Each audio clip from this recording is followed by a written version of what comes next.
शिवसेना नेता किशोरी पेडनेकर ने कहा कि महाराष्ट्र में मंदिरों मस्जिदों से लाउडस्पीकर हटेंगे। राज ठाकरे के भाषण पर उन्होंने कहा कि राज ठाकरे ने आपत्तिजनक भाषण दिया है तो कार्रवाई होगी। राज ठाकरे ने 4 मई को अल्टीमेटम दिया है, अगर 4 मई तक मस्जिदों से लाउडस्पीकर नहीं हटा तो फिर हनुमान चालीसा पाठ की चेतावनी दी गई है। तो लाउडस्पीकर, हनुमान चालीसा पाठ और बदले बदले रुख।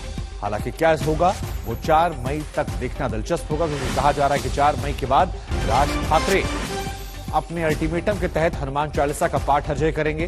तो ये एक बड़ी जानकारी निकलकर सामने आ रही है। राज ठाकरे ने 4 मई तक का अल्टीमेटम दिया था। लाउडस्पीकर को लेकर यह पूरा विवाद है। इसका विरोध शुरुआत जो है वो बनसे की तरफ से की गई थी, जिसके बाद राणा दंपत्ति ने भी हनुमान चालीसा का पाठ किया था। लेकिन उसके बाद राणा दंपत्ति फिलहाल जेल में हैं। राज ठाकरे अपनी रैलियां कर रहे हैं, बयानबाजी कर रहे हैं, अभी भी कह रहे हैं कि मेरा अल्टीमेटम 4 तारीख तक का है और अगर 4 तारीख तक ये नहीं मानी गई सारी मांगे तो फिर हनुमान चालीसा का पाठ पूरे राज्य में वो करेंगे।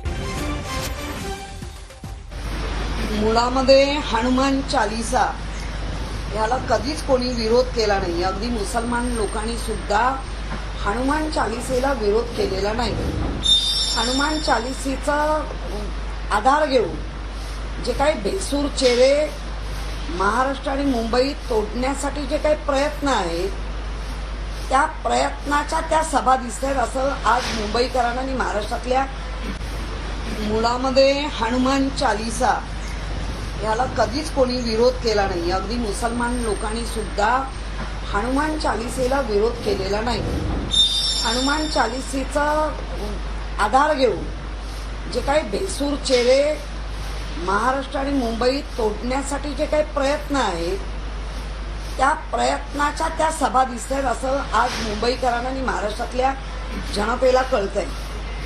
मुळामध्ये महाराष्ट्र आणि मुंबई नवे अगदी देश याच्याकडे अनेक प्रश्नांची उकल होणं गरजेची आहे। ज्या महाराष्ट्र सरकारला सतत दूषणं दिली जात आहेत त्या ह्याच्यामध्ये असं लक्षात आलं की मागच्या वेळेला भावावर बोलल्यामुळे बॅकफुटवर जावं लागतं की काय, मग भावावर नाही तर आता पवारांवर। आणि इकडे फडणवीसांनी घेतलं राज्य सरकार आणि उद्धवजी ठरवून गेम करतायत। अर्थात तुम्ही कितीही गेम करा, कितीही तुम्ही शिवसेनेला अडचणीत आणण्याचा प्रयत्न करा, पण आज पहिल्यांदा या महाराष्ट्रामध्ये अनेक चांगले मुख्यमंत्री सुद्धा होऊन गेले।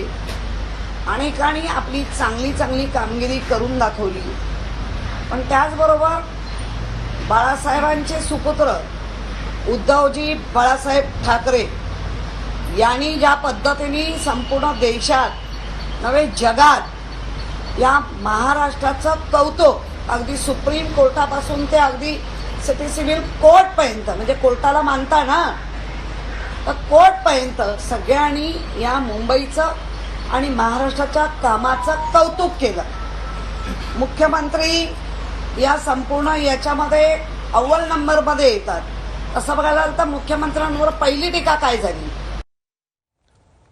तो किशोरी पेडनेकर को आप सुन रहे थे, जिनके रुख जो हैं वो बदले हुए नजर आ रहे थे और अब लाउडस्पीकर विवाद पर बड़ा बयान उन्होंने दिया कि जो गलत करेगा उस पर कार्रवाई करेंगे। साथ ही ये भी कह दिया कि चाहे मंदिरों के लाउडस्पीकर हों या मस्जिदों के, इन्हें हम हटाएंगे, जल्द से जल्द हटाएंगे, क्योंकि 4 मई तक का अल्टीमेटम जो है वो दिया गया है राज ठाकरे की तरफ से।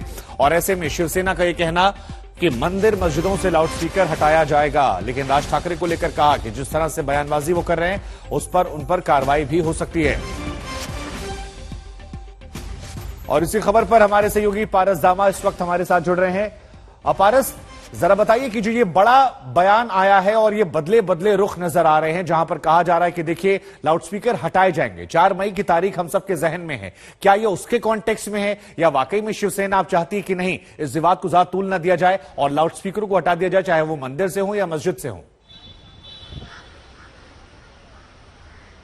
शुभंकर, जो मामला है वो बढ़ गया है पहले से। जिस तरीके से पिछले कुछ दिनों से मुंबई का माहौल है वो बेहद ही जो है वो चिंताजनक माहौल है।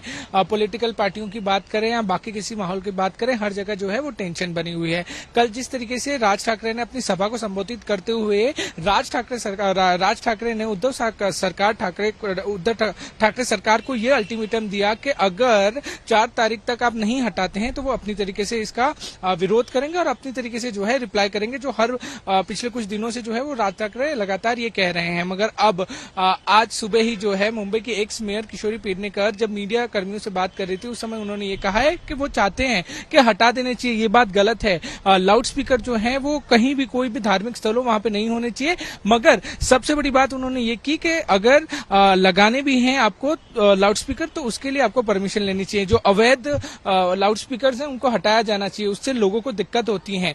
साथ साथ उन्होंने देवेंद्र फडणवीस को भी आधे हाथों लिया। जिस तरीके से कल देवेंद्र फडणवीस ने यह बयान दिया था कि बाबरी मस्जिद जब तोड़ी जानी थी, बाबरी मस्जिद को जब तोड़ा जाना था तब शिव सैनिक कहां थे, तो उस पर भी तंज कसते हुए किशोरी पेडनेकर ने कहा कि हमारे ही लोग जो हैं वो देवेंद्र फडणवीस के साथ था। बाला साहेब ठाकरे ने ही इस सब चीजों की शुरुआत की थी और उन्होंने ही जो है हिंदुत्व को बचाए रखा था। वहीं राज ठाकरे पर बात करते हुए किशोरी पेडनेकर ने यह भी कहा कि माहौल बिगाड़ने की कोशिश ना की जाए। ठीक है, कुल मिलाकर सियासत जो है वो गर्म है और इस गर्म सियासत के बीच शिवसेना फूंक फूंक कर कदम रख रही है।